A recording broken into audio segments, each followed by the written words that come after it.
안녕하세요. 네, 오늘도 찬양되는 날로 발전하는 것 같죠? 별로 말씀이 없으시네. 네, 오늘 상당히 어려운 곡을 너무 감동되게 해주셔서 감사합니다. 추석 잘 보내셨죠? 제가 이렇게 익산이 고향인데요. 익산 가면서 그리고 오면서 느낀 것은 무엇이냐면, 제가 이제 후포 딱 오는데 야, 빨리 우리 형제 자매님들 만났으면 좋겠다, 그런 생각이 들었거든요. 그러면서 이런 멘트가 생각나더라고요. 만나면 좋은 친구, MBC 문화방송, 그게 아니라 만나면 좋은 친구, 후포교회 식구들. 이게 생각이 나더라고요. 하여튼 만나면 항상 좋은 것 같습니다. 주님이 우리와 함께 하시기 때문에 그렇죠. 잠깐 기도하고요, 오늘 말씀 시작하도록 하겠습니다. 한량없는 풍성한 은혜로 지금까지 돌보아 주신 거룩하신 하나님 감사합니다. 저희들을 세상의 많은 사람들로부터 구별해 주시고 마지막 때 죄악이 충만한 이 거짓된 세상으로부터 저희들을 보호해 주셔서 주의 날을 맞이하여서 오늘도 하나님 말씀 앞에 설 수 있도록 인도해 주신 것을 참 감사합니다. 가을에 떨어지는 낙엽처럼 항상 주님 앞에서 겸손함을 유지할 수 있도록 도와주시고, 저희들의 마음 문을 열어주셔서 하나님의 말씀이 저희들 마음을 감동하고 그 말씀에 반응하고 하나님께 찬양하며 감사하는 마음으로 살아가는 우리 후포교회 식구들 될 수 있도록 인도해 주시옵소서. 특별히 몸이 편치 못해서 보득불한 이유로 이곳에 참석치 못한 우리 가족들이 또한 있습니다. 어느 곳에 있든지 간에 동일한 은혜로 채워주시고 하나님이 함께해 주심으로 말미암아 하나님의 은혜 가운데 살아갈 수 있도록 도와주시고, 다음 모임에는 꼭 함께 참여할 수 있도록 인도해 주시옵소서. 오늘 모임의 시종을 오로지 주 성령님께만 모든 걸 의지합니다. 사람의 말이 아니라 진리의 말씀이 성령의 능력으로 선포될 수 있도록 이 시간 함께해 주시옵소서. 저희를 사랑하시는 예수님 이름으로 감사하며 기도드렸습니다. 아멘. 다 같이 다니엘서 6장을 봅니다. 다니엘서 6장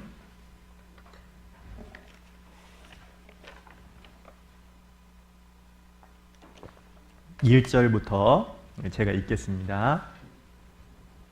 다니엘서 6장 1절, 구약성경 1242쪽인데요. 물론 성경마다 약간 편차가 있을 겁니다.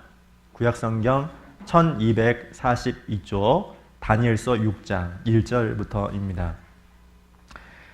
다리오가 자기의 심원대로 방백 120명을 세워 전국을 통치하게 하고 또 그들 위에 총리 셋을 두었으니 다니엘이 그 중에 하나이라. 이는 방백들로 총리에게 자기의 직무를 보고하게 하여 왕에게 손해가 없게 하려 함이었더라. 다니엘은 마음이 민첩하여 총리들과 방백들 위에 뛰어나므로 왕이 그를 세워 전국을 다스리게 하고자 한지라. 4절 이에 총리들과 방백들이 국사에 대하여 다니엘을 고소할 틈을 얻고자 하였으나 능히 아무 틈 아무 허물을 얻지 못하였으니 이는 그가 충성되어 아무 그릇함도 없고 아무 허물도 없음이었더라. 그 사람들이 가로되 이 다니엘은 그 하나님의 율법에 대하여 그 틈을 얻지 못하면 그를 고소할 수 없으리라 하고 이에 총리들과 방백들이 모여 왕에게 나아가서 그에게 말하되 다리오 왕이여 만세수를 하옵소서. 나라의 모든 총리와 수령과 방백과 모사와 관원이 의논하고 왕에게 한 율법을 세우며 한 금령을 정하실 것을 구하려 하였는데 왕이여 그것은 곧 이제부터 30일 동안에 누구든지 왕 외에 어느 신에게나 사람에게 무엇을 구하면 사자굴에 던져 넣기로 한 것이니이다. 그런즉 왕이여 원컨대 금령을 세우시고 그 조서에 어인을 찍어서 메대와 바사에 병개치 아니하는 규례를 따라 그것을 다시 고치지 못하게 하옵소서 하매. 자, 9절 10절 같이 읽겠습니다. 이에 다리오 왕이 조서에 어인을 찍어 금령을 내니라. 다니엘이 이 조서에 어인이 찍힌 것을 알고도 자기 집에 돌아가서는 그 방에 예루살렘으로 향하여 열린 창에서 전에 행하던 대로 하루 3번씩 무릎을 꿇고 기도하며 그 하나님께 감사하였더라. 제가 23절을 읽겠습니다. 왕이 심히 기뻐서 명하여 다니엘을 굴에서 올리라 하매 그들이 다니엘을 굴에서 올린즉 그 몸이 조금도 상하지 아니하였으니 이는 그가 자기 하나님을 의뢰함이었더라. 다니엘서 12장 3절. 아까 거기는 6장은 잡아 놓으시고요. 6장은 잡아 놓으시고 12장 3절을 같이 읽겠습니다. 지혜 있는 자는 궁창의 빛과 같이 빛날 것이요 많은 사람을 옳은 대로 돌아오게 한 자는 별과 같이 영원토록 비추리라. 있습니다. 지난번에 이어서 다니엘서 6장을 중심으로 해서 세상 속의 그리스도인이라는 주제를 가지고 오늘 2가지 정도 교훈을 받고자 합니다. 성경에는 수많은 사람들이 등장을 하는데요. 약 3,000명 정도가 등장이 하는데 그 중에 하나님의 일꾼, 하나님의 쓰임받았던 사람이 약 1,000명 됩니다. 구약 성경에 800명, 신약에 한 200명 되는데 분석을 해봤는데 그 하나님의 일꾼 중에 도태되고 또 하나님 앞에 쓰임받지 못했던 원인을 누군가가 조사를 딱 했답니다. 봤더니 뭐였냐? 첫 번째가 뭐냐면 목적의식을 상실했답니다. 자기가 왜 하나님의 일꾼이 됐는지 그리고 하나님께서 왜 그에게 능력을 베풀었는지 그 이유를 몰라서 도태되는 경우가 있었고 또 2번째는 자기의 자리, 하나님이 주신 그 위치를 성공으로 착각한 나머지 뭐로 착각했다고요? 성공으로 착각한 나머지 이쯤 하면 됐어 그냥 만족하며 살았답니다. 사람이 현실에 안주하게 되면 뭘 따라 하게 되죠? 육신을 따라 하게 되어 있습니다. 육신의 본성대로 살아가게 되어 있는데 하나님의 일꾼 중에 도태된 사람들의 특징이 뭐냐면 이쯤 하면 됐어. 만족을 했다는 거죠. 신앙이라는 것은 만족하는 게 아니죠. 끝까지 한 발짝 한 발짝 전심하여 너의 진보를 모든 사람 앞에 나타나게 하라 그랬던 것처럼 진보하는 겁니다. 나아가는 겁니다. 절대 만족이라는 것은 있을 수가 없는 거죠. 그리고 세 번째는 하나님의 일을 하다가 몇 번의 성공을 경험하고 나서 자신의 한계 그리고 자신의 약점을 망각한 나머지 그러니까 몇 번 딱 성공하고 나서 그래 나는 이 정도야 이렇게 했다는 거죠. 그래서 자기가 얼마나 약한지 한계가 있는 존재라는 것을 망각해서 하나님께 쓰임받지 못하는. 시편에 보시면 다윗이 이런 간증을 하죠. 여호와여 나의 종말과 연함의 어떠함을 알게 하사 나로 나의 연약함을 알게 하소서. 솔로몬도 하나님 앞에서 이런 고백을 했죠. 종은 작은 아이라. 그죠? 그래서 하나님의 일꾼으로 쓰임받기 위해서는 목적의식을 늘 가져야 됩니다. 내가 왜 이 세상에서 구원을 받고 지금 주님의 몸된 교회 안에서 생활하고 있는가? 그 이유가 무엇입니까? 라고 누군가가 대답하면 당연히 자신 있게 이야기를 할 수 있어야 되겠죠. 하나님을 기쁘게 하는 겁니다. 하나님 자신으로 만족하고 하나님을 증거하는 겁니다. 그죠? 또 현재 있는 위치에서 만족하는 것이 아니라 좀 더 성숙하자. 좀 더 진보하자. 좀 더 달라지자. 그래야 되겠죠? 그리고 늘 자신이 하나님 앞에서 얼마나 약한 존재라는 것을 늘 기억해야 됩니다. 왜 이게 중요할까요? 약하다는 걸 알면 누굴 더 철저하게 신뢰할까요? 하나님을 더 의지하게 됩니다.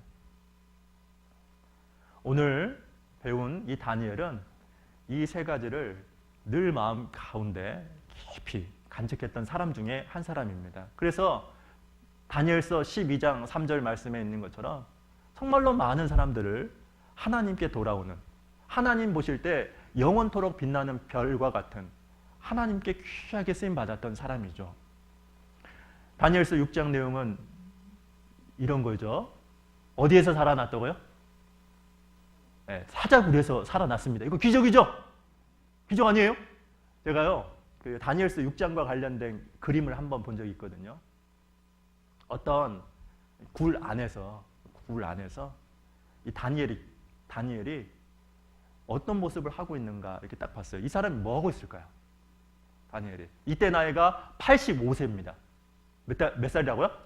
우리나라로 85세거든요. 16살 때 포로로 끌려와서 65년 동안에 바벨론 그리고 메데파사라는 우상이 우글거리는 그 환경 가운데서도 신앙을 굳건히 지켰던 참 대단한 사람이죠.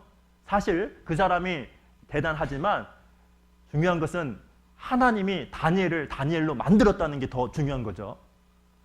그런데 그 그림에 보니까 이렇게 있더라고요. 이렇게 굴 딱 집어넣고 굴에서 다니엘이 있고 주위에 사자가 있어요. 사자가 있는데 이 다니엘이 뭐 하고 있었을까요? 딱 하늘을 쳐다보고 이렇게 기도하는 장면이 있었거든요. 할아버지였고요. 그리고 사자들은 뭐 하고 있을까요?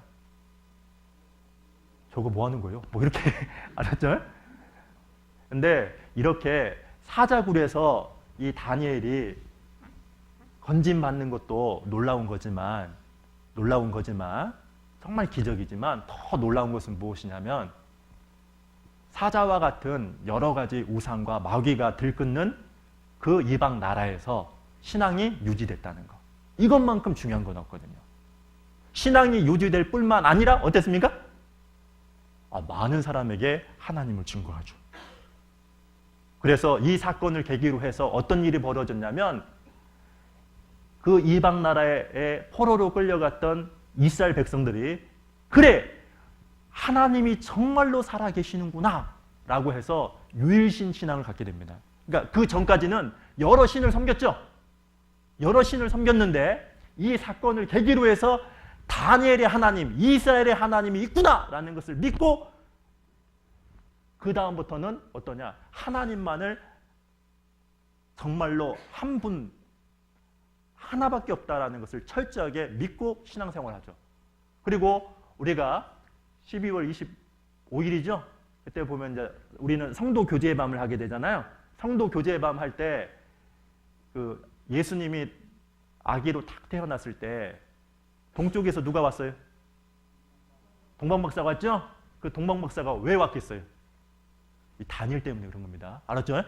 그러니까 다니엘이라는 사람이 이방 사람들에게도 누굴 증거한 겁니까? 다니엘의 하나님, 이스라엘의 하나님을 증거했던 겁니다.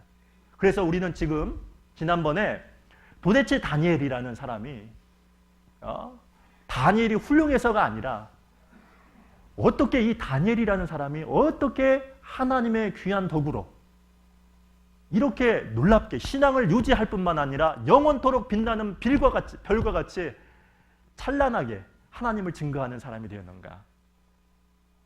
우리는 그 방법을 두 가지를 지난번에 배웠습니다. 그래서 첫 번째는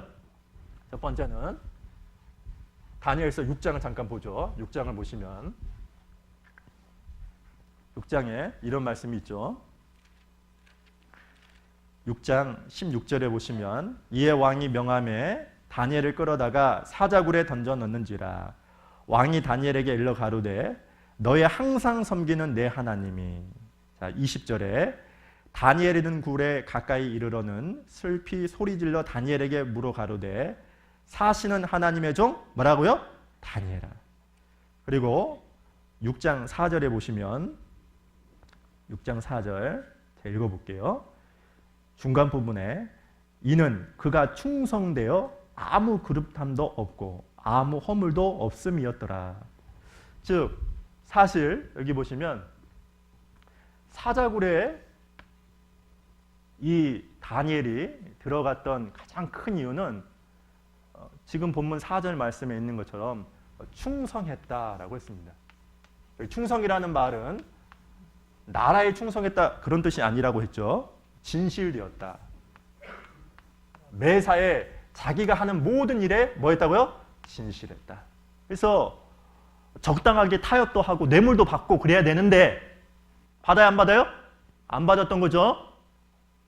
그래서 다른 총리 부명과 방백들이 의논해서 야, 이 다니엘을 좀 어떻게 좀 하자. 그래서 그래. 다니엘은 하나님을 믿으니까 하나님께 기도를 하니까 다른 신에게 기도하는 것을 막는 법을 하나 만들어서 그 법을 어기면 사자굴에 집어넣는 그걸 왕에게 만들게 해서 우리가 이 다니엘을 죽이자 이렇게 했던 거죠. 그래서 실제로 다니엘은 사자굴에 던져 넣었습니다. 그런데 우리가 여기서 봐야 될 것은 충성했다, 진실했다라는 겁니다. 중요한 것은 무엇이냐면 다리오 왕이 이 총리였던 다니엘을 부를 때 총리 다니엘 이렇게 부른 게 아니죠? 뭐라고 불렀어요? 너무나 멋있죠.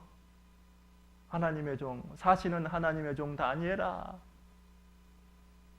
너의 항상 섬기는 하나님이 얼마나 멋있습니까? 그래서 신앙이라는 것은 가까이 있는 사람을 통해서 진정한 신앙이라는 것이 나타나는데 그래서 신앙에서 제일 중요한 것은 가정에서 내 옆에 있는 자매가 혹은 형제가 남편이 아내가 혹은 자녀들이 그 사람을 보는 것이 그것이 진정한 신앙이다 그랬습니다. 그래서 신앙의 출발점은 어디다? 가정이다라고 했고 또 가정 안에서 자녀들에게 해줄 수 있는 가장 최고의 선물은 부부가 서로 하나가 되는 것인데 부부가 서로 하나가 되기 위해서 세 가지가 필요한데 아내가 해야 될 게 세 가지가 있고 남편이 해야 될 게 세 가지가 있더라 그랬습니다. 아내가 해야 될 거 세 가지가 있는데 우리가 오늘 자매님들 화장하고 왔죠? 화장하고 왔어요? 안 왔어요? 근데 사실 이제 우리가 보통 이제 아침에 화장하는 시간이 좀 화장이라고 누구는 안 하더라고 분장한다고 죄송합니다. 그런 말 하는데 아무튼 간에 이제 화장을 하지 않습니까? 근데 외적인 화장보다도 더 중요한 게 뭐냐? 내적인 단장이죠. 성경에 보면 베드로전서 3장에 보시면 아내가 해야 될 내적인 단장이 딱 세 가지가 있는데 첫 번째는 뭐다? 벌써 까먹었어요? 남편에게 순복하는 겁니다. 그러니까 아내는 왜 성경에 아내에게 남편에게 순복하라고 했을까요? 순복할 때 아내에게 진정한 행복이 오기 때문에 그렇습니다. 이해가시죠? 그러니까 남편을 어떻게든지 하늘처럼 떠받는 거. 이것만큼 중요한 건 없습니다. 또 이런 생각하면요. 이 중에는 그래, 그 며느리가 그래. 자기 아들 생각하는 게 아니라, 아셨어요? 그러니까 중요한 것은 자기 아들 생각해야 되고, 무슨 얘기인지 알겠어요? 여기 아내 얘기하면 남편인 나는 아내 생각할 필요 없습니다. 남편인 내가 해야 될 일만 생각하면 되고, 아내는 아내로서 해야 될 일만 생각하면 되는 거죠. 그리고 두 번째는 뭐 해야 된다고요? 온유해야 된다 그랬죠. 우리 김동영 형제님 아주 잘 기억하고 있어요. 그래서 항상 집안의 형광등이 아내 얼굴이 되어야 된다. 항상 밝아야 된다. 그래서 집안의 분위기를 좌우하는 것은 누굽니까? 아내죠. 아내가 어두울 수도 있고 밝을 수도 있는데, 김현주 자매님 좀 밝아보세요. 그러니까 저희들 있을 때 밝은 것이 아니라 남편 보고 딱 밝을 줄 알아야 되겠죠. 아내 알았죠? 그때 지난주에 유아 담당에서 없었어요. 그리고 세 번째는 안정한 심령을 가져야 된다고 했죠. 그래서 특히 어렵고 힘든 일이 있을 때, 혹은 남편이 지쳤을 때, 넘어졌을 때, 좌절했을 때, 정말 돕는 배필로서 여보 내가 있잖아, 주님이 계시잖아 라고 하면서 어떤 격려해주고 위로해주는, 이게 아내로서 가장 중요한 역할이더라. 그래서 이런 말이 있어요. 어진 부인은 남편을 귀하게 만들고 악한 부인은 남편을 천하게 만든다. 또 가정에서 아내에게 길을 펴지 못하고 사는 남편은 밖에서도 굽신거리며 쩔쩔매게 된다. 그래서 아내가 해야 될 거, 여기 청년들 이거 배워야 돼. 방구리 최근에 기억해요? 알았어요? 중요한 겁니다. 알았죠? 강준구 형제님 본인은 이거 기억. 그래서 그렇구나. 순복하는 게 가장 중요한 거구나. 남편을 떠받는 거, 하늘처럼 떠받치는 거. 그리고 또 정말 항상 온유한 밝은 표정을 갖는 거, 부드러운 마음을 갖는 거. 그리고 어떻게든지 간에 항상 안정한 심령을 갖고 어렵고 힘들수록 남편을 정말로 격려하자. 돕는 배필이 되자. 이게 최고 아내거든요. 그리고 또 남편이 해야 될 역할이 있죠. 천순애 자매님 기억하고 있죠? 남편, 이거 아내만 기억하고 있었나 보네. 그렇죠. 남편이 베드로전서 3장에 그대로 나와 있는 내용인데, 뭐냐면 남편이 해야 될 첫 번째는 뭐냐면 지식을 따라 그랬거든요. 무슨 얘기냐면 지식을 따라 얘기는 하나님 말씀에 순종하는 것이 본이 되어야 된다, 그런 뜻입니다. 1차적인 의미는. 그래서 성경을 읽고 성경대로 살아가려고 많은 가족 중에 정말로 본이 되어야 됩니다.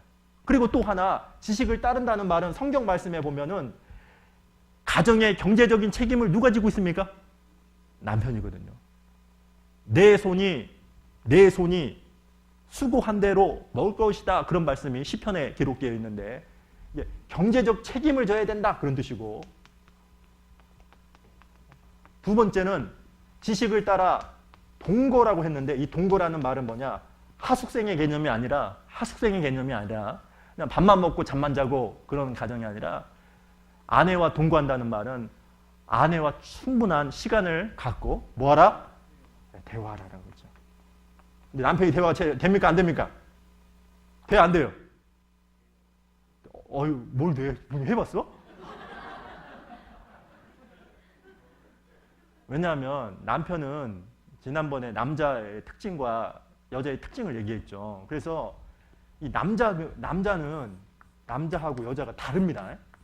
여자가 다른데, 일단 남자는 결과,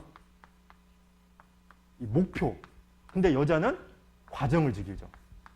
그리고 남자는 보는 것에 민감하거든요. 뭐에 민감하다고? 보는 거. 제발 부탁한데, 자기 남편한테 좀 있을 때 좀 가장 아름답게 해야 됩니다. 이해 가시죠? 그때 막 몸빼 바지 입고 세수도 안 하고 그런 상황에서 남편 딱 보면요. 정말 정이 뚝 떨어져요. 남자는 원래부터 보는 것에 딱 민감하기 때문에 다른 사람한테 예쁘게 안 하더라도 정말 자기 남편한테 가장 아름답게. 그리고 여자는 보는 것에 민감한 게 아니라 대화죠. 그러니까 말하는 거 있지 않습니까? 그런 것으로 스트레스도 풀고 그런 것으로 어떤 분위기를 안정감이라는 걸 취하거든요.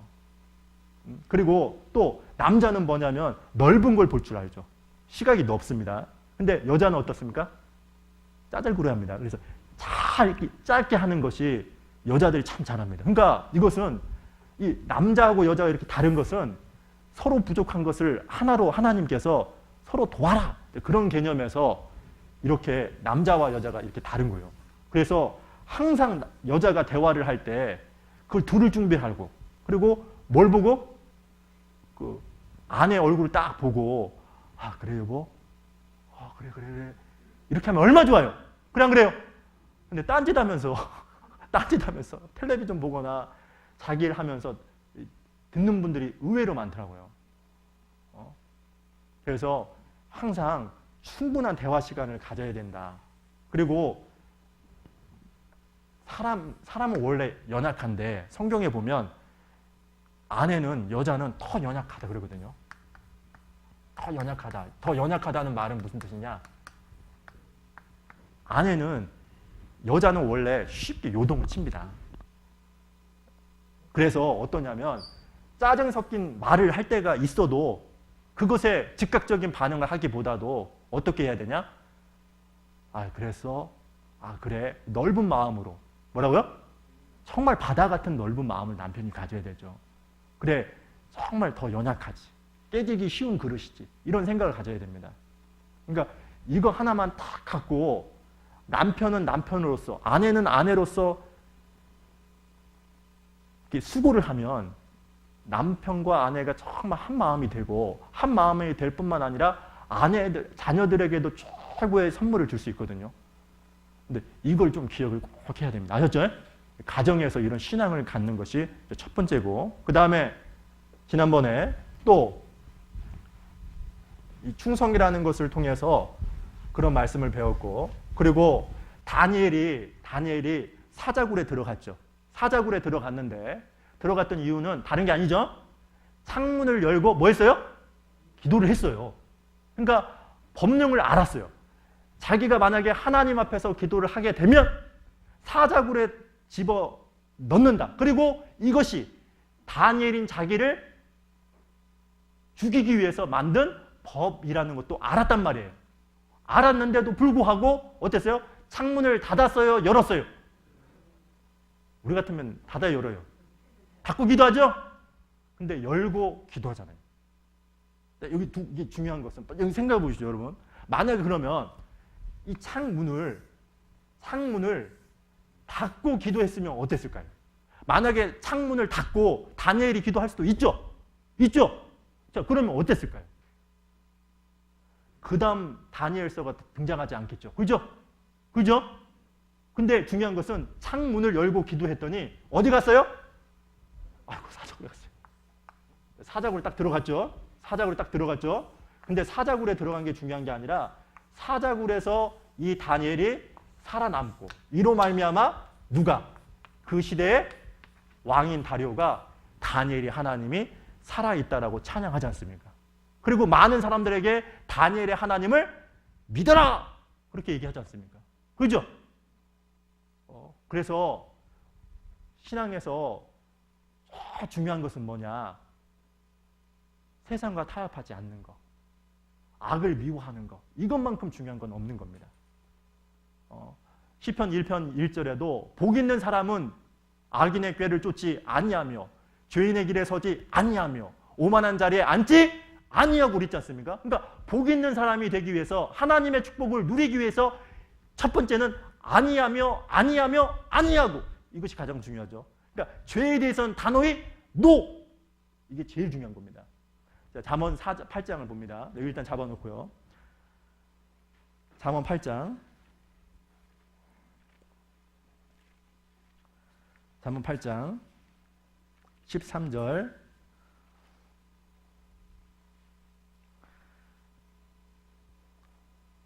같이 한번 읽죠.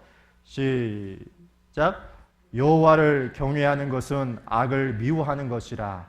나는 교만과 거만과 악한 행실과 패역한 입을 미워하느니라. 여호와를 경외하는 것은 뭘 미워하는 것이다? 악을 미워하는 것이다. 죄를 미워하는 것이다. 그랬죠. 그래서 여기 보세요. 저 따라서 합니다. 은혜를 입으면 시험이 오고, 은혜를 입으면 시험이 오고, 인격을 갖추면 핍박이 온다. 인격을 갖추면 뭐가 온다? 핍박이 진짜 옵니다. 하나님의 은혜를 받으면 시험이 오게 되어 있고, 하나님의 인격을 닮아가게 되면 핍박이라는 게 있는데, 그럴 때일수록 어떻게 해야 되냐면, 어떻게든지 이 마귀는 그리스도인의 마음에 끊임없이 죄라는 것을, 작은 죄를 집어넣습니다. 어떻게든 죄를 짓게 만들려고 발버둥이를 치죠. 그래서 에베소서 6장 13절에 보시면 모든 것 위에 믿음의 방패를 가지고 악한 자 마귀죠. 악한 자의 화전을 소멸하고, 화전이라는 것은 불, 화살을 얘기하는 겁니다. 어떻게든지 그리스도인을 끊임없이 죄로 공격을 합니다. 그러면 그때 단호하게 어떠한 마음을 가져야 되냐면 뭐라고요? 잠언 30장에 보면은 위풍 있게 걸어다니는 짐승들 서너 가지가 있죠.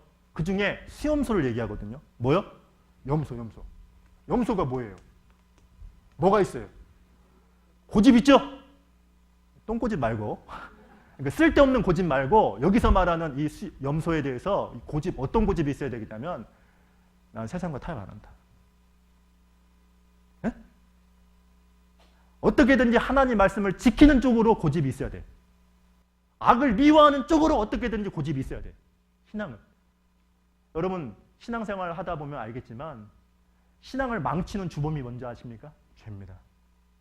뭐라고요? 그것을 극복하는 게 너무 어렵습니다. 우리도 아는 것처럼 보세요.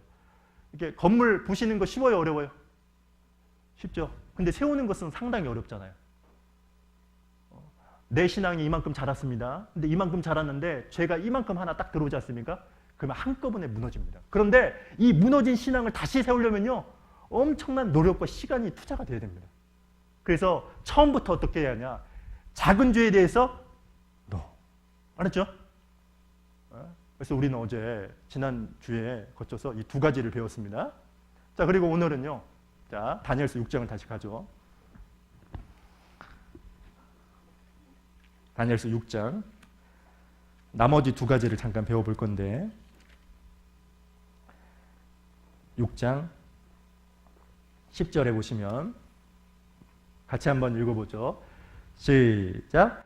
다니엘이 이 조서에 어인이 찍힌 것을 알고도 자기 집에 돌아가서는 그 방에 예루살렘으로 향하여 열린 창에서 전에 행하던 대로 하루 3번씩 무릎을 꿇고 기도하며 그 하나님께 감사하였더라. 여기 보니까 열린 창에서 그 다음 뭐라고 씁니까? 전에 무슨 얘기죠? 그러니까 이 다니엘은 전에 행하던 대로라는 말은 습관대로 그런 뜻입니다. 예루살렘을 향하여 이방 나라에 있는 이스라엘 백성들을 위해서 기도했던 것이 습관이었다는 거죠.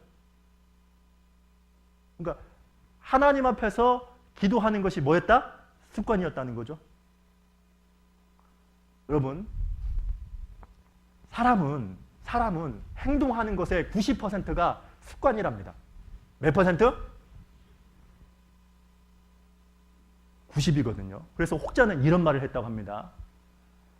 리모컨에 의해서 텔레비전 채널이 움직이죠?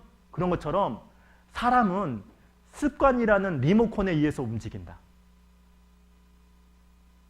근데 사람을 딱 보면은 좋은 습관이 있고 나쁜 습관이 있죠. 좋은 습관이 있고 또 어떤 습관이 있다고요? 나쁜 습관이 있습니다. 근데 나쁜 습관은 어떠죠? 그냥 쉽게 익힙니다. 뭐라고요? 환경을 쉽게 그냥 저절로 그냥 몸에 배요. 근데 좋은 습관은 어떨까요? 좋은 습관을 갖는 것은 쉬울까요? 어려울까요?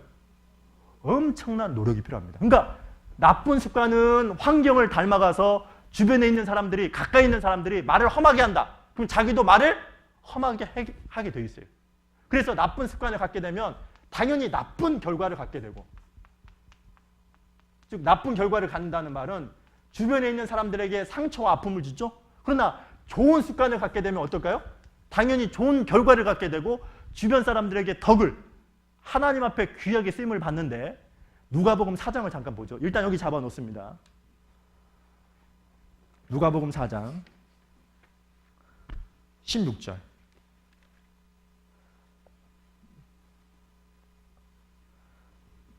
누가복음 4장 16절. 자, 신약성경 98조. 자, 읽어보겠습니다. 예수께서 그 자라나신 곳 나사렛에 이르사 안식일에 자기 규례대로 회당에 들어가서 성경을 읽으려고 소심해. 이게 자기 규례대로 이렇게 써 있죠? 그죠? 이 자기 규례대로라는 말은 어려운 말인데 습관대로 이런 뜻입니다. 그러니까 안식일에 회당에서 성경을 읽는 것이 뭐였다? 습관이었다. 이런 뜻이죠. 자, 누가복음. 자, 22장도 보죠. 22장 39절도 보겠습니다.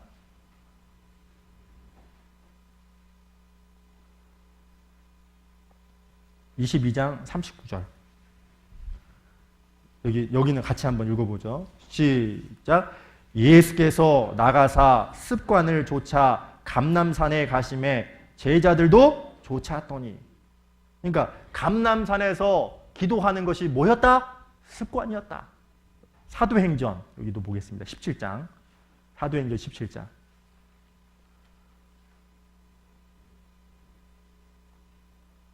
(17장) 2절. 여기도 같이 2절을 읽어보겠습니다. 시작. 바울이 자기의 규례대로 저에게로 들어가서 새 안식일에 성경을 가지고 강론하며. 여기 자기의 규례대로 했는데, 바울이 이제 복음을 딱 전했죠. 말씀을 딱 전파했는데, 자기의 규례대로라는 뜻이 습관대로라는 뜻이에요. 뭐라고요? 습관대로. 그러니까 하나님의 일꾼들, 예수님뿐만 아니라 하나님의 능력에 붙들림 바 되어서 하나님께 귀하게 쓰임받았던 사람들의 공통점이 뭐냐? 뭘 가지고 있었다? 좋은 습관을 가지고 있었죠. 거룩한 습관을 가지고 있었던 겁니다. 이런 말이 있거든요.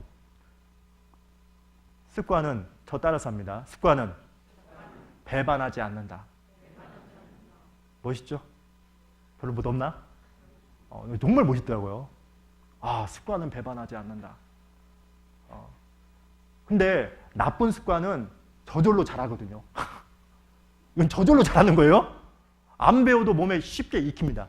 그러나 좋은 습관은 어떻습니까? 노력을 해야 되거든요. 수고를 해야 됩니다. 그거 아시죠? 제가 보냈는데 이 꿀 있잖아요. 꿀 하니까 그 벌이 있잖아요. 벌이요.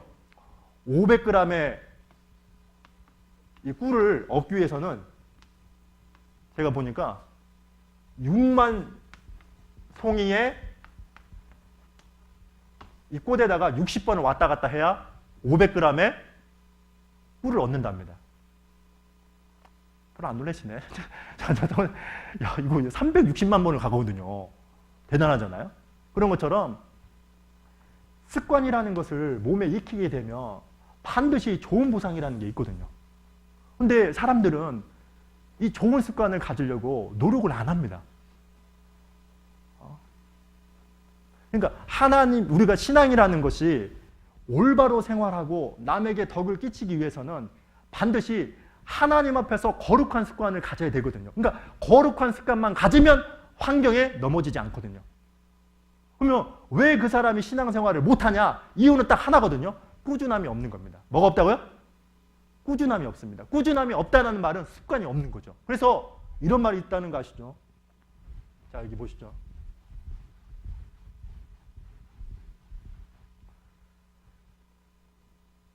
생각에서 뭐가 나온다고 했습니까? 행동이 나오고, 행동에서 습관이 나오고, 습관에서 뭐가 나온다고 했습니까? 인격이. 그리고 이 인격에 의해서 운명이 나온다 그랬거든요. 그래서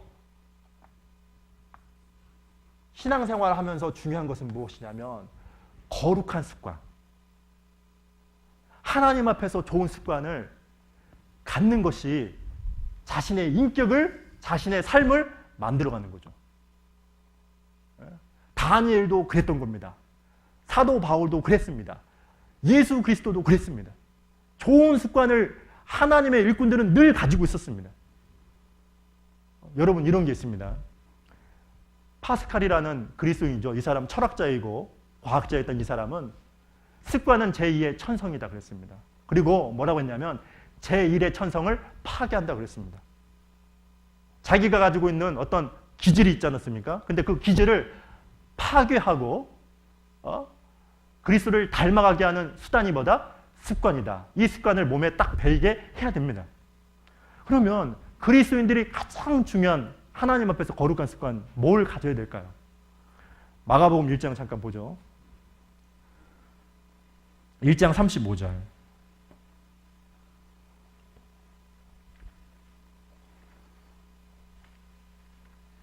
마가복음 1장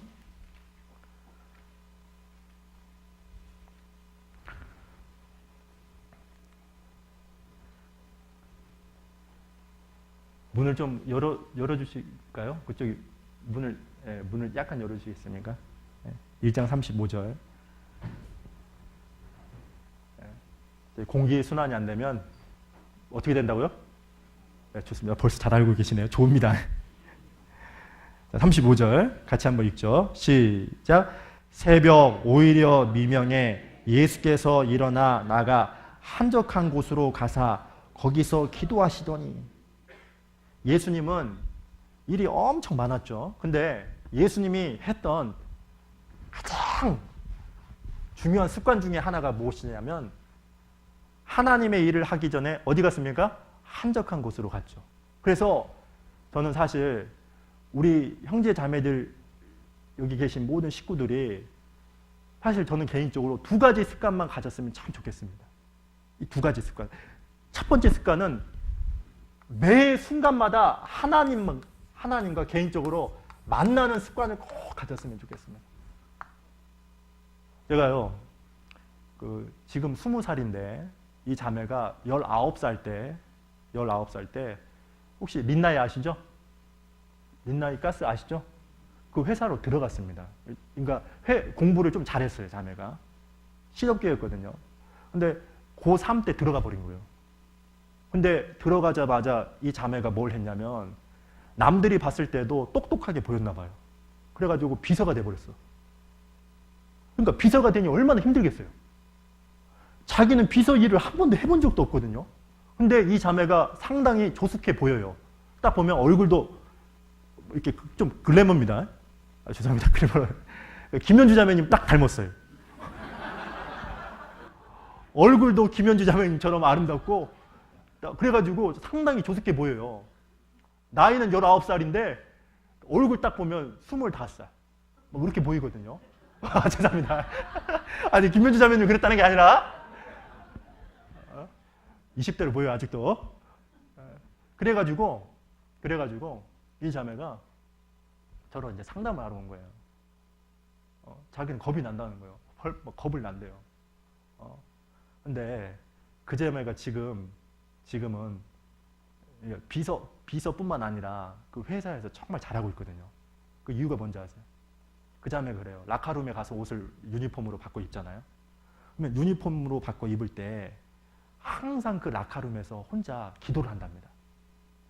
그러니까 무릎을 꿇고 하나님, 저는 버틸 수 있는 힘이 없는데 전 자신이 없는데 하나님의 힘으로 오늘 하루도 버틸 수 있도록 도와주십시오. 이게 습관이 됐답니다. 제가 여기 우리 후포 오기 전에 사교구, 인천교회 사교구를 맡았는데 그 사교구 교구장님도 너무 대단한 사람입니다. 왜냐하면 새벽 5시에 일어나서 꼭 하는 게 뭐냐면 1시간 동안에 하나님하고 꼭 기도를 하고 성경을 읽는 시간을 꼭 갖는답니다. 그래서 이 교구장님은요, 변함이 없어요. 변함이 항상 없어요. 변함이 없다는 말이 좋은 의미를 얘기하는 겁니다. 알았죠? 그러니까 항상 신앙이 한결같아요. 그래서 많은 이렇게 같이 일하는 형제님들이 꽤 있었는데 다들 그 형제님을 칭찬을 하더라고. 알고 봤더니 그 비결이 어딨냐면 하나님과 매일마다 뭐 했다고요? 개인적으로 만나는 것, 시간을 거뒀거든요. 그래서 그리스도인들은 이런 게 있습니다. 하나님과 내적인 교통을 하고 그리고 외적인 사역을 해야 되거든요. 이해가시죠? 하나님과 늘 교통하고 그리고 그 힘을 가지고 세상을 살아가는 거거든요. 그러려면 어떻게 해야 됩니까? 한적한 곳이라는 게 있어야 되거든요. 그러니까 다른 걸 떠나서 여기 계신 모든 분들이 세상으로부터 구별되고 하나님 앞에 귀하게 쓰임받기 위해서는 다른 걸 떠나서 다른 습관은 다 안 한다 할지라도 이 습관은 꼭 가져야 됩니다. 이 습관. 가장 중요한 습관입니다. 그리고 또 성경 에레미야 22장을 잠깐 봅니다. 에레미야 22장.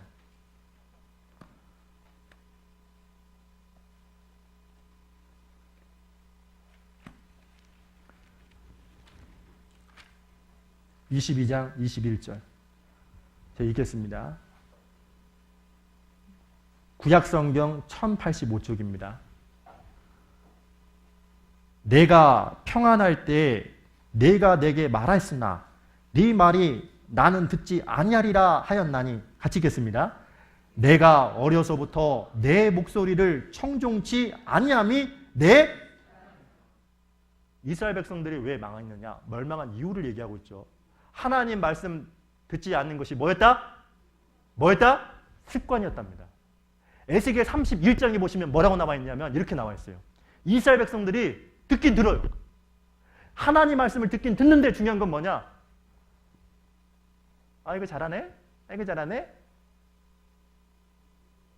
하나님 말씀을 듣기는 듣는데 그냥 안 찾아도 됩니다. 그냥 좀 보세요. 뭐 굳이 찾지 마세요. 뭐 꼭 찾으려고 하지 마세요.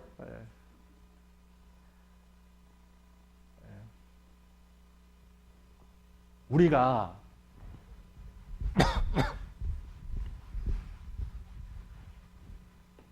오늘 아침에 식사하고 오셨죠?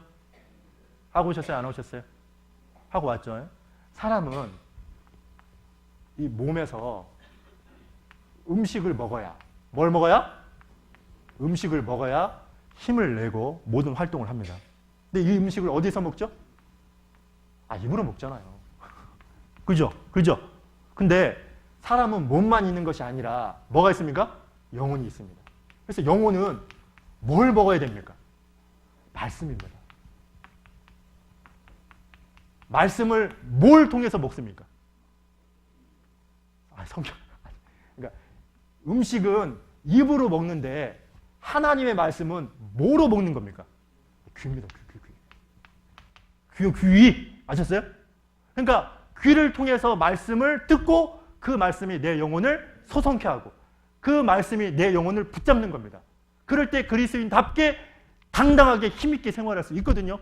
근데 문제는 뭐냐면 이 귀가 듣기는 듣는데 주의하고 집중해야 되는데 주의를 안 합니다. 산만하신 분들이 있죠. 산만한 분들이 있죠. 근데 이것도 습관이라는 거예요.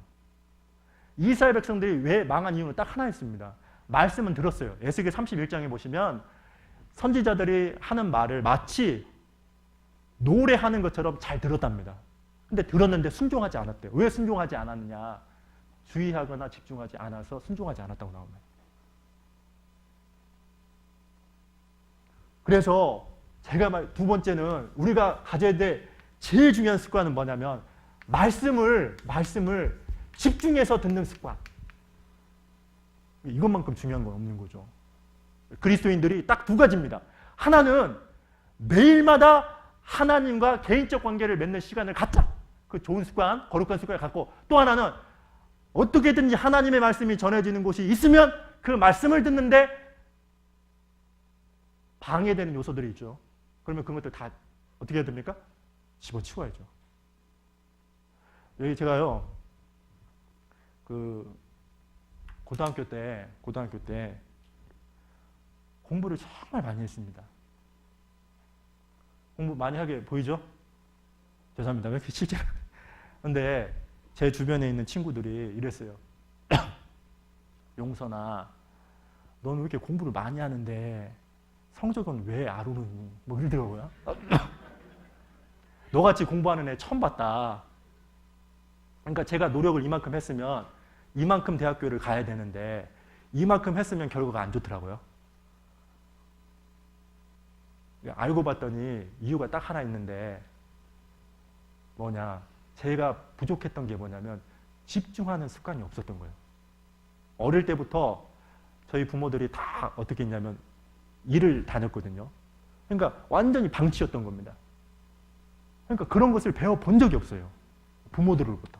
그런 것처럼 세상에서도 공부하는 데 마찬가지로 집중이라는 것도 사실 습관이거든요. 뭐라고요? 집중은 습관하는 겁니다. 자기가 만들어갈 수 있는 겁니다. 그런 것처럼 특별히 우리가 하나님의 말씀을 들을 때 우리의 영혼을 붙잡고 우리의 인생을 하나님의 말씀으로 붙들려서 힘있게 살아가기 위해서는 중요한 것은 뭐냐? 말씀 듣는 습관, 집중하는 습관. 이것만큼 중요한 건 없는 겁니다. 그리고 또 제가 성경에 보면 이런 말씀이 있습니다. 저를 따라서 합니다. 무슨 일을 하든지 마음을 다하여 주께 하듯 하고 사람에게 하듯 하지 말라. 사람에게 하듯 하지 말라. 골로새서 3장 23절에 나와 있죠. 그러니까 무슨 일을 하든지 간에 어떤 마음을 가져야 된다? 마음을 다하여 주께 하듯 하고 그랬죠. 그러니까 제가 또 여러분에게 두 가지만 주겠으면 좋겠는데 자기의 위치에서 항상 최선을 다하는 습관, 열심히 하는 습관, 이걸 가져야 되거든요. 제가 우리 교사 모임 때도 그랬고 어제도 금요일 날도 그랬는데 제가 참 마음에 담았던 정말 이 얘기 듣고요. 제가 참 마음에 딱 새겼습니다. 어떠한 성공학 박사가 이런 말을 하더라고요. 자기에게 맡겨진 일은 절대로 껄렁껄렁 대충대충 안 한답니다. 뭐라고요? 껄렁껄렁 뭐라고요? 그렇게 안 한답니다. 그리고 이 사람은 자기가 일을 할 때 항상 어떤 일을 가지냐면 자기 스스로 감동이 될 정도로 최선을 다한답니다. 자기 자신이 감동이 될 정도로 자기가 맡고 있는 직장 안에서의 일, 아셨죠? 그리고 아빠로서의 일, 이렇게 한답니다. 근데 또 하나, 이 사람이 또 하나 얘기하더라고요. 다른 사람이 감동을 받을 정도로 또 일을 한답니다. 안 보셨어요? 그러니까 일을 할 때 두 가지, 자기 자신이 감동이 될 정도로 다른 사람들이 봤을 때 감동이 될 정도로 일을 해야 된다. 그 말을 딱 듣는데 제가 감동받았어요. 그리스도인이 그렇게 해야 되는데. 특별히 교회 안에서 맡겨진 직분도 마찬가지고 남편이면 남편, 아내면 아내로서 그리고 맡은 우리 일이 있지 않습니까? 그래서 그런 것들도 이게 사실 뭐다? 습관이거든요. 이 습관입니다. 아셨어요? 그러니까 일을 하다 보면 저 사람은 꼭 실수를 많이 하거든요. 그럼 알고 보면 뭐냐? 실수를 한다는 말은 뭐라고요? 노력을 해본 적이 없는 겁니다. 그러니까 이 열심 최선을 다하는 것은 습관이기 때문에 이 좋은 습관을 갖기 위해서는 뭐가 필요합니까? 수고하고 노력이 필요하다 하셨습니다. 그리고 또 하나 우리가 가져야 될 것 중에 하나는 정리정돈이거든요. 정리정돈이라는 말은, 정리라는 말은 쓸 것과 쓰지 않을 것을 구분한다 그런 뜻이고, 정돈이라는 말은 있어야 될 것을 있는 자리에 놓는 것을 정돈이라고 합니다. 근데 교회는 여러 사람이 같이 사용하지 않습니까? 그죠?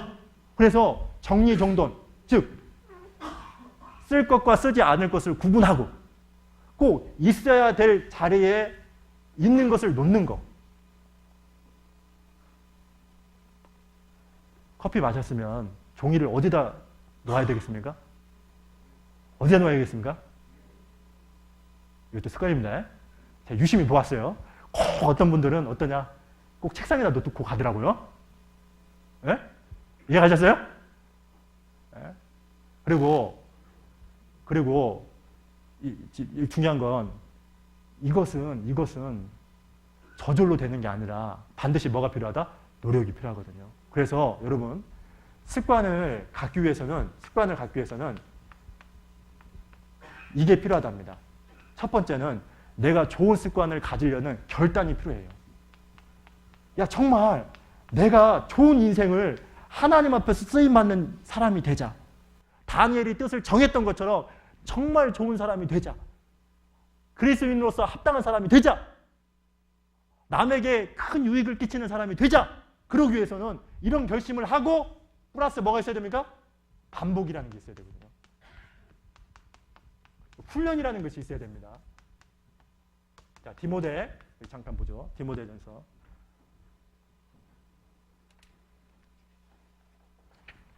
디모데전서 4장 잠깐 보죠. 디모데전서 4장 7절, 8절 같이 한번 7절, 8절을 읽겠습니다. 시작. 망령되고 허탄한 신화를 버리고 오직 경건에 이르기를 연습하라.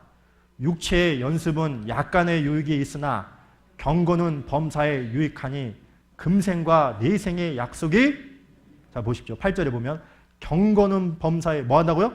유익하다. 유익하다. 그렇죠? 그러면서 7절 후반부에 보면 경건에 이르기를 뭐하라? 뭐하라? 연습하라. 그러니까 반복을 통해서, 연습이라는 것을 통해서 뭐가 형성됩니까? 경건의 습관이 형성이 되거든요. 경건의 습관이 형성되면 인격이 변하게 돼 있어요. 그러니까 사실 사람은 자기가 스스로 만들어 가는 거거든요. 자기 인생을. 그래서 이 반복을 몇 번만 하면 습관이 되냐면 21일 동안만 하면 습관이 된답니다. 며칠이요? 21일. 그러니까 숨을 한 번만 딱 하게 되면 몸이 딱 밴답니다. 그러니까 자기도 모르게 아침 6시에 딱 눈이 떠지는 습관을 딱 갖게 되면 떠서 하나님과 정말로 교제하는 습관을 딱 갖게 되면 자기 몸이 그렇게 반응을 한대요. 그래서 이 반복, 훈련 어렵다는 거죠. 그죠? 노력이 필요하다는 거죠. 이렇게 해서 좋은 습관, 거룩한 습관을 꼭 가져야 됩니다. 그래서 다니엘이 귀하게 쓰임을 받았던 거죠. 근데요, 또 하나 중요한 게 있는데, 제가 그 전도 잘하는 어떤 한 형제님을 본 적이 있습니다. 이 형제님이 정말 대단한 게 뭐냐면, 전도 이렇게 이 도화지에다 딱 놓고 자기 이름을 딱 쓰고 자기 아내 이름을 딱 쓰더라고요. 그리고 옆에다가 관련된 사람들을 다 적습니다. 자매와 관련된 거, 자기와 관련된 이름을 다 적습니다. 다 적어요. 가족이 됐든지 친척이 됐든지, 그리고 만나는 아는 아이죠. 그리고 나서 이 사람은 구원을 받았고 이 사람은 구원을 안 받았고, 안 받았는데 말씀을 몇 번 들었는가 다 적더라고요.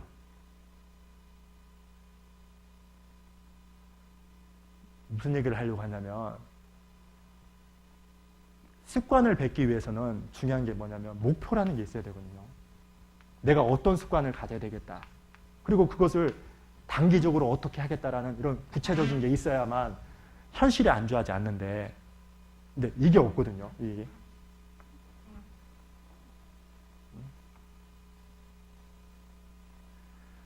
그래서 다니엘이 그랬고 예수님이 그랬고 사도 바울이 그랬고 신앙의 위인들이 그랬던 것처럼 거룩한 습관, 좋은 습관. 근데 그것은 뭐라고요? 노력을 하는 겁니다. 그래서 다른 걸 떠나서 두 가지. 하나님과 개인적으로 만나는 습관. 그리고 두 번째, 하나님의 말씀을 듣는 습관. 집중해서 듣는 습관. 그래서 사실 일지만 저도 사람이 졸릴 때가 있죠. 졸리는 것도 습관입니다. 그러니까 뭐냐면 한 번 딱 이렇게 어떤 분들은 의자에 앉자마자 이렇게 하자마자 그 다음부터 이러죠. 근데 그 습관입니다. 이해가셨어요? 어떤 분들은 이렇게 하자마자 핸드폰을 꺼내는 분이 있거든요. 그 습관입니다. 어떤 분들은 말씀이 시작됐는데 꼭 늦게 오죠. 그것도 습관입니다. 그러니까 꼭 그렇게 하는 사람이 해요. 그 말은 무슨 뜻이냐면 노력을 하지 않았다는 거예요. 그러니까 좋은 습관은 노력을 하고 수고가 있어야 되는데 그냥 그대로 살면 어떠냐? 그냥 몸이 가는 대로 삽니다. 그래서 다니엘이 전에 행하던 대로라고 했던 것처럼 좋은 습관을 갖는 거. 자, 그런데 다니엘서 6장. 자, 보시죠. 6장에 보시면 6장 10절 10절에 보시면 여기 다시 한번 또 읽겠습니다. 시작. 다니엘이 이 조서에 어인이 찍힌 것을 알고도 자기 집에 돌아가서는 그 방에 예루살렘으로 향하여 열린 창에서 전에 행하던 대로 하루 3번씩 무릎을 꿇고 그 하나님께 기도하며 그 하나님께 뭐 했다고요? 여러분 이런 환경이면 감사할 수 있습니까?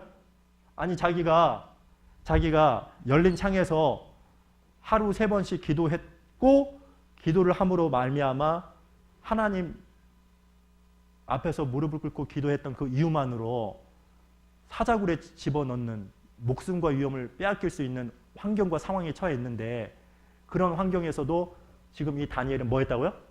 감사를 했답니다. 왜 감사했을까요? 왜 감사를 했을까요? 우리는 딱 보면 이게 환경 자체가 감사할 수 있는 환경입니까? 아닙니까? 아니죠.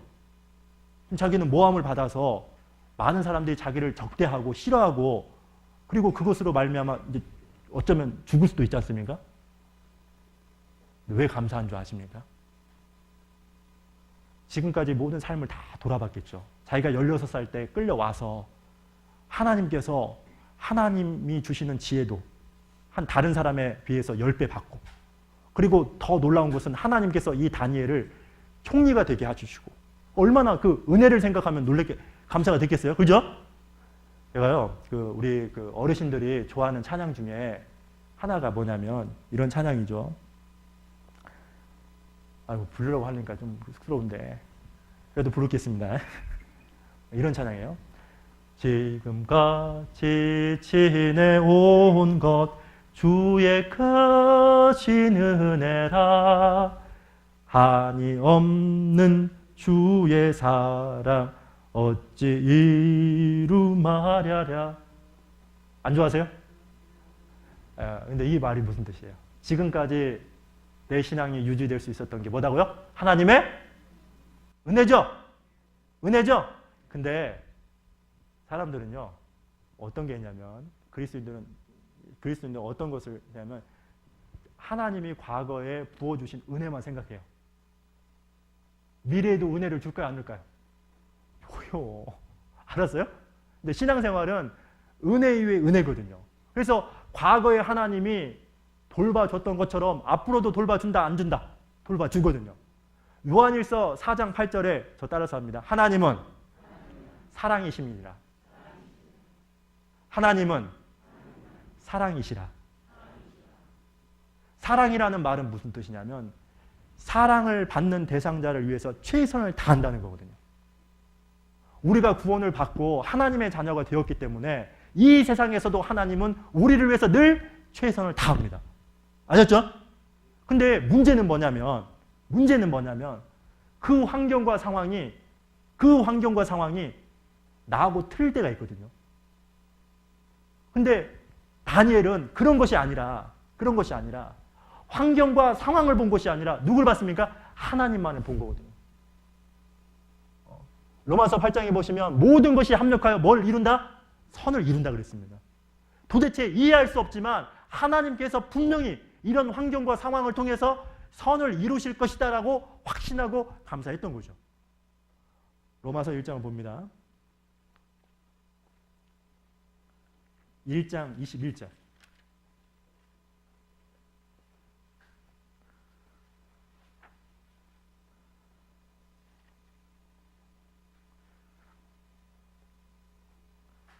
자, 1장 21절 같이 읽어볼까요? 시작. 하나님을 알되 하나님으로도 영화롭게도 아니하며 감사치도 아니하고 오히려 그 생각이 허망하여지며 미련한 마음이 어두워졌네. 이 말씀은 이런 거죠. 하나님을 아는데 하나님께 영화롭게 하지 않고 하나님께 감사하지 않으면 어떻게 된다? 생각이 허망해지고 미련한 마음이 어두워진다. 그런 뜻이죠. 그러니까 신앙생활의 척도 중에 하나가 무엇이냐면 저 사람 마음 바탕에 감사라는 것이 있냐 이거거든요. 우리가 감사는 누가 느끼냐면 하나님의 은혜를 느끼는 사람이 감사하는 마음이 있습니다. 알았죠? 근데 우리가 일반적으로 감사를 어떻게 생각하냐면 환경이 좋고 상황이 좋으면 야 하나님 감사합니다. 그래서 감사금 내죠? 그래 안 그래요? 예를 들어서 이영희 자매님이 아들이 딱 두 개 다 붙었잖아요. 딱 붙으면 어떤 생각을 하냐면 하나님 감사합니다. 감사원금 했는지 모르겠지만 감사원금을 하게 되죠. 보통 그렇게 하죠. 일반적으로 그렇지 않습니까? 근데 여러분 성경에서 말하는 감사는 환경과 상황의 영역이 아니라 의지의 영역입니다. 뭐라고요? 의지의 영역이거든요. 여기 골로새서 3장을 보죠. 골로새서 3장 15절.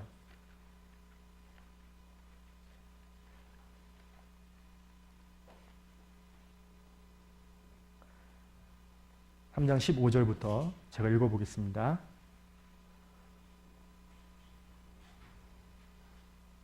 그리스도의 평강이 너희 마음을 주장하게 하라. 평강을 위하여 너희가 한 몸으로 부르심을 받았나니 또한 너희는 감사하는 자가 되라. 그리스도의 말씀이 너희 속에 풍성히 거하여 모든 지혜로 피차 가르치며 권면하고 시와 찬미와 신령한 노래를 부르며 마음의 감사함으로 하나님을 찬양하고 17절 같이 읽겠습니다. 또 무엇을 하든지 말에나 일에나 다 주 예수의 이름으로 하고 그를 힘입어 하나님 아버지께 자 보시죠. 15절에 보면 평강 얘기를 하면서 감사하는 자가 되라 그랬죠. 그러니까 평강은 감사와 연결되는 거죠. 그리스도의 평강 가운데 살아가기 위해서는 바탕에 늘 감사하는 자가 되어야 됩니다. 그리고 16절에 보시면 찬양을 할 때도 하나님을 찬양할 때 뭐가 바탕이 되어야 된다? 감사죠.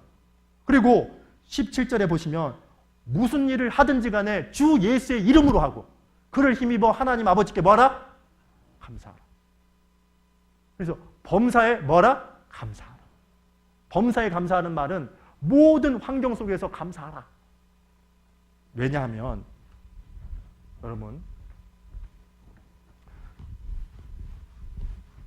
여러분 꼭 우리가 이런 게 있습니다. 감사하는 자가 되라고 그랬습니다. 감사하는 자가 되라는 말은 노력이 필요하다는 거죠. 저희가 저번에 원래 감사가 영어로 뭐라고 했습니까? 죄송합니다 어르신들 몰라도 됩니다. 땡크입니다. 근데 원래 이 땡크라는 말은 어원이 어디서 출발했냐면 싱크거든요. 그러니까 이 싱크라는 말은 생각이에요. 뭐라고요? 그러니까 생각에서 뭐가 나왔다? 감사가 나왔거든요. 이 히브리 말로 이렇게 나왔습니다. 그래서 어떤 게 있냐면 감사는 하나님을 생각할 때 또 이 감사와 어원이 똑같은 것이 뭐냐면 기억하다 그런 뜻이거든요. 기억하다, 생각하다가 이 어원이 감사와 똑같답니다. 이 세 가지가. 쌍둥이래요. 그래서 하나님을 생각하고 하나님을 기억하면 뭐가 있냐? 감사가 될 수 있거든요. 누가복음 17장에 보면 사마리아로 예수님이 가는데 10명의 문둥병자들이 하나님 앞에 예수님이 온다는 말을 듣고 예수여 우리를 긍휼히 여기소서 라고 큰 소리를 칩니다. 원래 이제 문둥병에 걸린 사람들은 부정한 병이기 때문에 부정하다 그러거든요. 근데 다른 사람을 만나지 못하니까 멀리 서 있는 예수님 얘기를 듣고 예수님이면 우리 병을 나을 수 있을 거야 하고 큰 소리로 외쳐요. 그리고 긍휼히 여기소서, 불쌍히 여기소서라고 했는데 예수님이 뭐라고 하냐면 야 너희 몸을 제사장에게 보여라 그래요. 무슨 얘기냐면 너희 병을 예수님이 깨끗하게 해주겠다 그런 뜻입니다.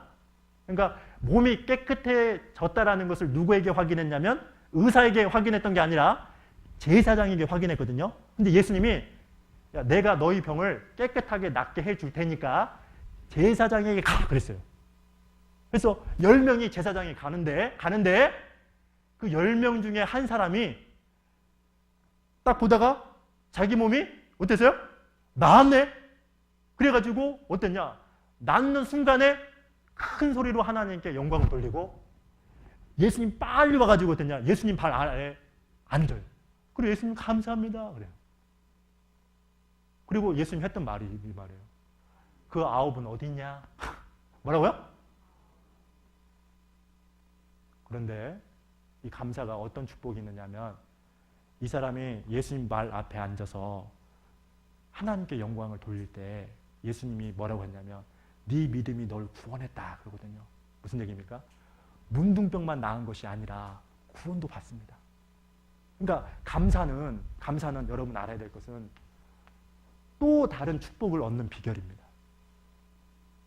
스펄전은 이런 말을 했다고 합니다. 찰스 스펄전이라는 분은 형통할 때 감사하면 형통이 연장되고 불행할 때 감사하면 불행이 멈춘다 그랬습니다.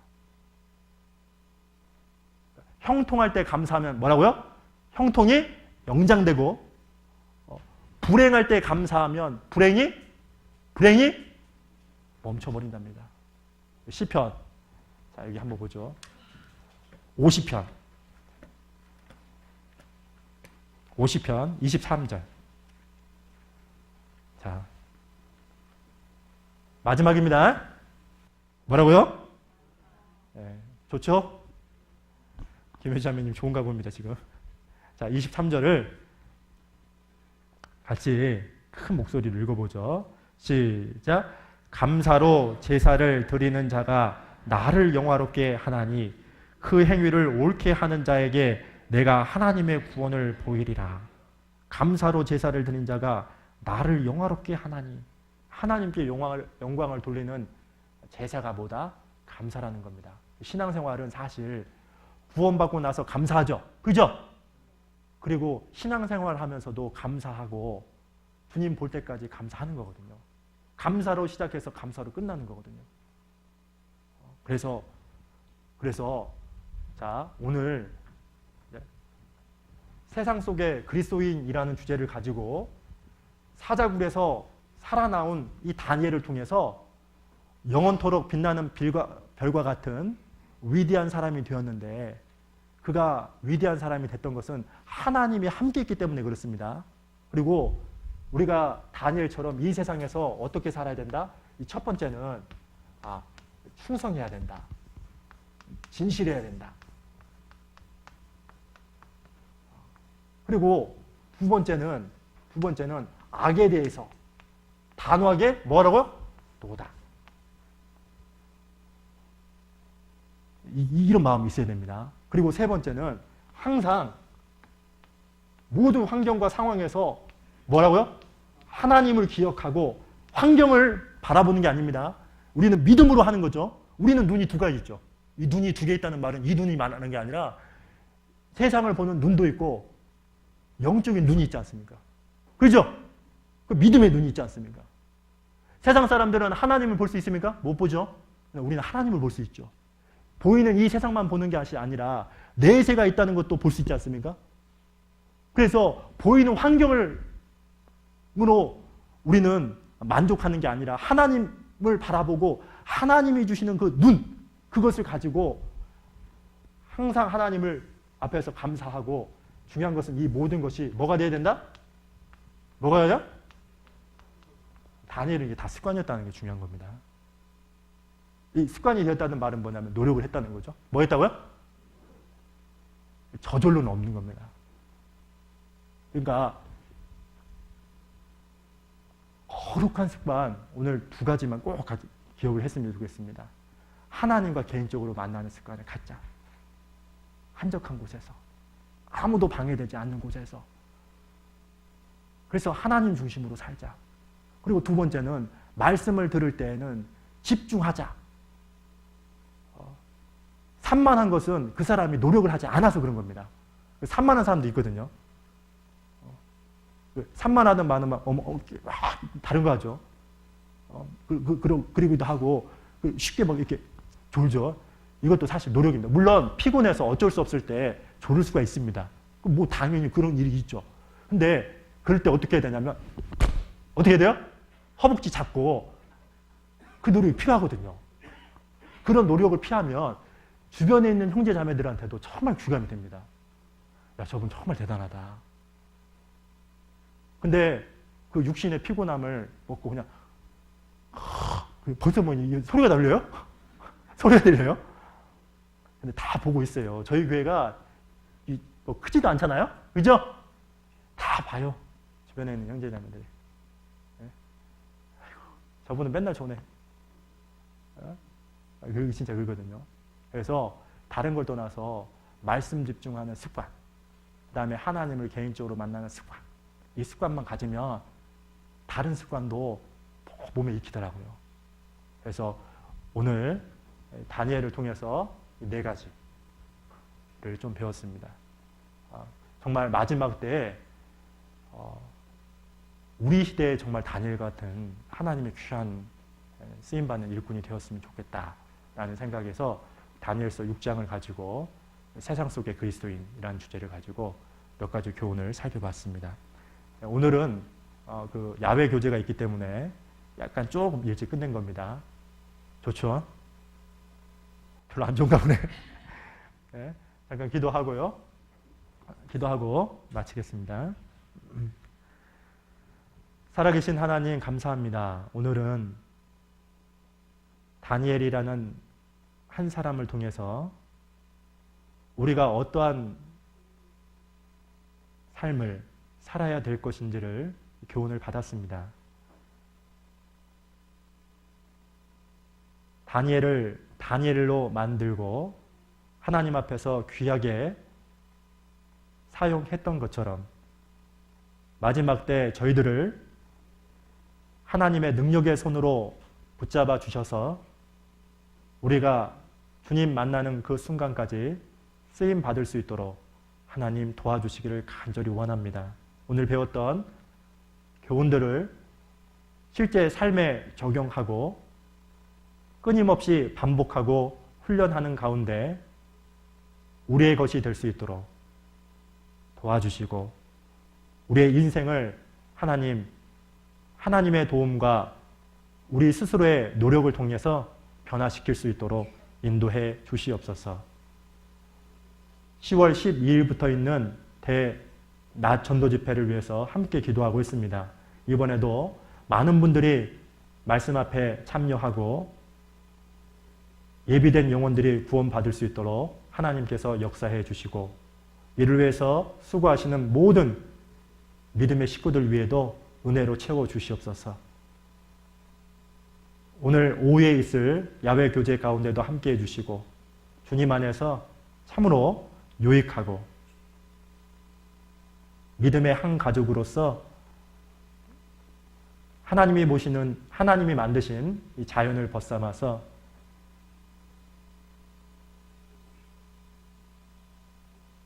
참으로 귀한 교제 시간 될 수 있도록 처음부터 끝까지 인도해 주시옵소서. 함께 해주신 주님께 진심으로 감사를 드리며 이 모든 것 예수 그리스도의 이름으로 감사하며 기도드렸습니다. 아멘.